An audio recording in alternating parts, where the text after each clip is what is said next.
So right now we're in one of many stores in the Dominican Republic that are stocked with food, paid for in the United States with food stamps, sent here on a boat in a blue barrel, put in these little bodega stores, sold here, and it's all being paid for by you, the American taxpayer. These are 50-pound bags of rice that are going to get shipped back to Santo Domingo. I'm seeing these big giant refrigerator boxes in 55-gallon barrel drums being filled up with food. There's just so much fraud going on in this one city. Yeah. It's not even funny.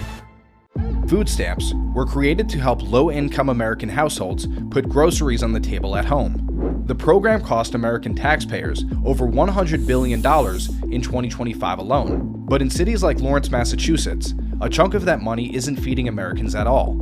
Food bought with your tax dollars at local markets that accept EBT, along with groceries picked up for free from food bank lines, gets loaded into barrels, driven to shipping companies, and sent overseas to the Dominican Republic, where it gets sold for profit in local markets.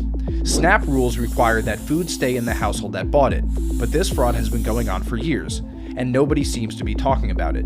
We spent weeks tracing the pipeline, from corner stores swiping EBT cards to vendors in Santo Domingo who told us exactly where their inventory comes from. We talked to a delivery driver in Lawrence, Massachusetts, who's been dropping off packages on these streets for over a decade and has been witnessing this fraud the entire time. So I'm John, and I've been working in this town of Lawrence, Massachusetts for a little over 11 years. I deliver products all day long, 6 days a week. I have about 35 stops a day where I interact with these people. Okay. Every day. And when you say these people, we're talking Dominicans specifically. Oh yeah, absolutely, yeah. Dominican people, yeah. I've been witnessing the Dominican residents going to food bank lines and collecting non-perishable goods and then packing it in barrels and in boxes, and then they ship it back to the Dominican Republic. So how do you know for sure that the people are buying this food that they're shipping back with the food stamps or, whatever other government assistance? Some of them have openly told me and my wife that that's what they're doing. And then the other way is the math. The bag of rice that they buy here costs $30 for the 50-pound bag of rice, okay? That same bag of rice in the Dominican Republic costs $35. The only way you could justify that is if you got the rice for free. So we're here at one of the main shipping companies in Lawrence, Massachusetts that ships food and other goods from here back to Santo Domingo in the Dominican Republic. And you can see, for example, right here, look at these. You got giant bags of rice. These are 50-pound bags of rice that are going to get shipped back to Santo Domingo. So again, you could just imagine that makes no economic sense to do that. The cost of shipping these bags of rice and paying for them would be more than simply wiring the money back to Santo Domingo and then buying the rice there. But you could see this isn't a one-off. I mean, there's got to be at least right here, at least 10 or more 50-pound bags of rice. And we were also told by the workers here that most of the boxes you see here are full of food. And if not full of food, it's food mixed with other goods. And I'm going to take you by right now to show you one of the bodegas that they sell the barrels. So these barrels are being used specifically for shipping products out of the country. Like I said, they get the non-perishables, and here's all the barrels. Look at all the barrels. Whoa, this is in front of a market right here. Yeah, so they sell them. Now look, this is just one, right? Now we're gonna go do another corner store right over here. Why is a meat market selling those barrels? Because they buy them to ship out of the country. Here we go, more barrels at another bodega. Stop. For sale. What is the point? The point is that they fill them up and then they ship it back to their home country. They're sending the big giant jugs of cooking oil that cost $25, $30 here. Same thing that they cost over there. So the only way that you'd be able to justify paying the shipping cost is if you got that for free. I've even seen them shipping cases of water. Why would you send water to an island unless you got it for free? Here's another one of these bodegas with these barrels. Now these barrels aren't trash cans. They're being used to ship the product. We're here with Abigail, the wife of John. So could you sort of just explain very high level sort of like why you're able to see this fraud that's going on? So I have to go into certain people's homes in order to assess them, take care of them. Many of them will have large boxes, large bins in their apartments full of the food that they give out at the pantries here. And when I ask them what it's for, they say they mail it back so it can either be given to their families there or be sold in the bodegas there. And they've told you Oh, yeah. this. Yeah, straight, yes. A lot of them will go to the doctor, claim an ailment so that they get a medication, and then they'll mail that medication as well back. Those meds are sold in the bodegas in Santo Domingo. When you go to Santo Domingo, supposedly the two places they say if you're gonna come to the United States are Lawrence and New York City. They go to each food pantry line on a different day and they get all the non-perishables that they can and they ship them all back. One patient I went to in particular, I had asked her daughter, I said, why are you sending so much food back to Santo Domingo? And she goes, oh, my husband sells it in the bodega. Have any of these individuals that have said this to you, like, sort of even indicated that they know that it's the wrong thing to do? No. No.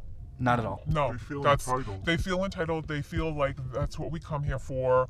We come here to get what we need. And then a lot of them still have apartments here in Section 8, or they have bought homes on like special programs for immigrants. And now they're renting out those homes and they've moved back permanently to Santo Domingo. I know that for sure because I have a friend on Facebook that was a patient of mine here and lives in Santo Domingo and still has a house here that she rents. But as far as the food stamp fraud goes, is that like almost entirely Dominican? Yeah. How widespread, if you could give people an idea, is this food stamp fraud? You know, let's say Like the food pantry fraud, where they go and get the free food and mail it back? Yeah. I'd probably say about half the people I see. Half the people you see? Yep. Half the people you see are getting food and shipping it back to Santo Domingo. Either to their family or to be sold, yep. So right now we're in front of one of the many markets here in Lawrence, Massachusetts that sell these blue barrels that people use to ship food back to the Dominican Republic. You can see them right behind me. And one thing that's interesting about all of the markets that sell these blue barrels, they also sell food, and they make a point in front of all their stores that they accept EBT. You can see that very clearly behind me. Aceptamos EBT. It's there on the front door. Even on their signs here, the sign for this store, they advertise that they sell these blue barrels right there.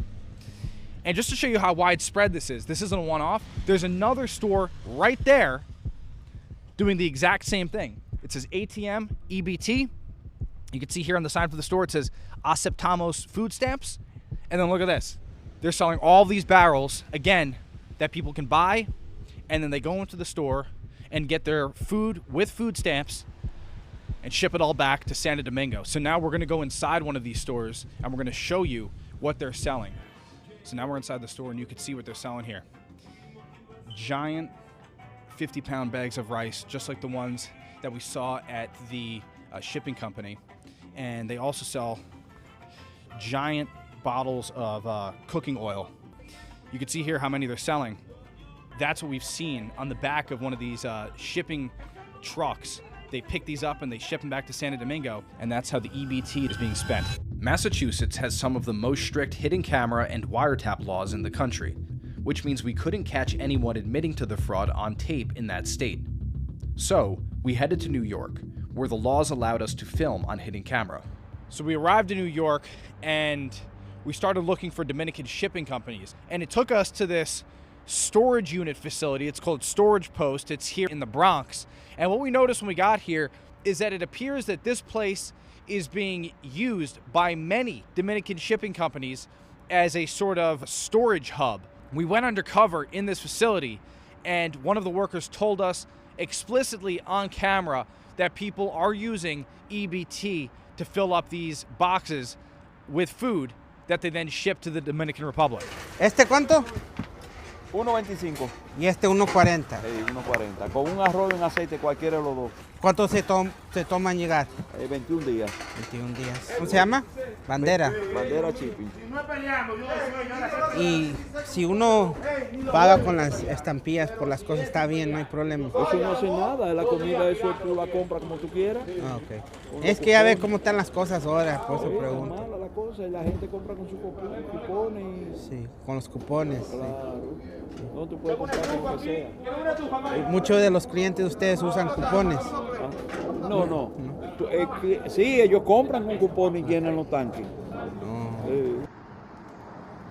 Right now I am standing on St. Nicholas Avenue in Fort Washington, New York. And this is the home of a very large Dominican community. And the store that we're standing in front of right now is pretty interesting. If you look here, they've built a extended storefront.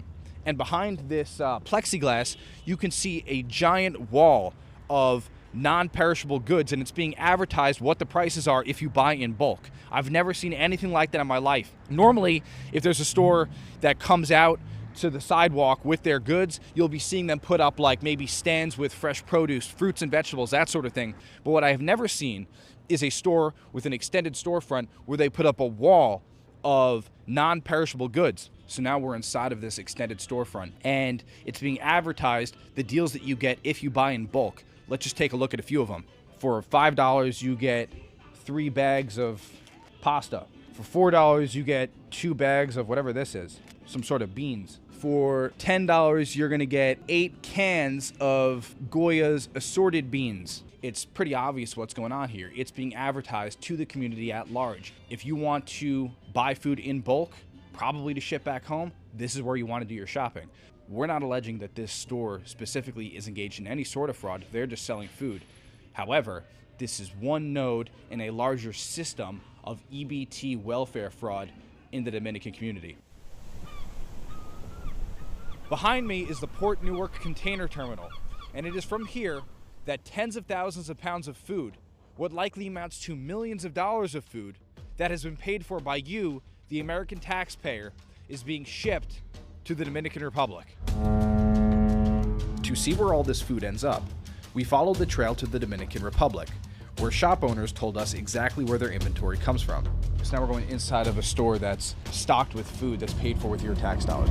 ¿Puedes explicar cómo me dijiste a mí, como tu familia, tú pones eso y luego lo mandan a usted o cómo es? Eso ellos nos lo mandan para acá, en cajas. Sí, pero usan los cupones estampillas de allá como me dijiste. Sí, Sí. Todo esto viene de Nueva York. todo lo que está aquí. So right now we're in one of many stores in the Dominican Republic that are stocked with food paid for in the United States with food stamps and sent here on a boat in a blue barrel, offloaded and then put in these little bodega stores and sold here. And you can see all this food behind me. You can see, for example, this comes from Tops. This comes from Tops here, traditional pasta sauce. It's sold for 350 Dominican pesos. We got ground pork, and this goes for 225 pesos. So this is what's going on. People who have family in the United States load up these blue barrels with food that they pay for with food stamps. They ship it here to their family members in the Dominican Republic, and the family members here sell it at a profit or use it themselves. And it's all being paid for by you, the American taxpayer. We went to another store in Santo Domingo that was being run out of a woman's home. The owner explained to us how she gets her inventory from charities in the United States. So toda la comida aquí es de las iglesias en Estados Unidos? De la iglesia, De la sí. despensa. De la defensa en la iglesia, sí. Con un carrito yo la busco. Usted cuando va a las despensas allá, a las iglesias donde dan la comida y todo eso, ¿le hacen enseñar ID o algo así o no? Sí, ¿Y cuál ID enseña usted? yo enseño de dominicano. De acá. Sí, es de aquí. So she's now saying... Yo no llevo mi pasaporte, yo llevo el dominicano, la cédula mía, el ID mío de aquí. ¿En un ID dominicano De aquí, sí. suficiente? So- Sí. ¿Es Sí. suficiente Cédula. para la Sí, comida? sí. Nada preguntas con las iglesias, nada No preguntas sobre preguntan, la ID. no preguntan nada. Con ese me piden la dirección en que donde yo estoy viviendo, donde estoy alojada, y yo le daba la dirección de mamá y el número de teléfono de mi madre. ¿Tú tienes los nombres de las organizaciones? Yo tengo uno que le dicen el ALMI por la 138, por ahí, por la Lennon. Y hay otro que le dicen el Kennedy, que queda en la 135. La iglesia, hay una que le dicen el Buen Pastor, o hay otra iglesia también que queda en la 129, al lado de donde vivía mamá. ¿La iglesia católica? Sí, sí, católica. Esa que yo iba a buscar comida. ¿Cómo se dice aquí? Codito. Corito. So we have elbows here, ronzoni. What else do we got? There's a ton of Campbell's chicken noodle soup. Sopa. You got a bunch of these here. 100 pesos. So this costs 100 pesos. So that's about $1.50. So here you have, ¿cómo se dice arroz? Sí. Mucho arroz. A 40. libra. You got oats, you got cornmeal, you got lentils. So in this case, what's going on is the food is coming from charities in the United States. People are going to the United States, getting the food from these charities, and then shipping it back here or flying it themselves personally back to the Dominican Republic where they then sell it. Over the course of this investigation, we traced a pipeline stretching from corner stores in Massachusetts to shipping companies in New York to bodegas in the Dominican Republic. The most disturbing part is that throughout the entire investigation, no one acted like any of this was wrong. The individuals we spoke to openly admitted to being part of a system of fraud, where food is collected from charities or bought with EBT and sold for profit. Signs of this fraud can be seen clearly in cities like Lawrence, Massachusetts, where blue shipping barrels are conspicuously displayed outside of corner stores. When food stamps were first introduced in 1964, the program served fewer than 400,000 people, less than 1/5 of 1% of the American population. Applicants had to appear in person at state welfare offices, pass strict income and asset tests, and have their eligibility certified by state caseworkers. Today, nearly 42 million Americans receive SNAP benefits, roughly 1 in 8 people in the United States, costing taxpayers over $100 billion in 2025 alone. Applications can be completed online in minutes, and eligibility rules have been broadened significantly over 6 decades of expansions. What began as a modest safety net for the most vulnerable has grown into one of the largest federal assistance programs in history, and as this investigation shows, it is being openly exploited. We are calling on federal authorities to investigate what we've uncovered, and we are prepared to share our findings with any legitimate investigative body.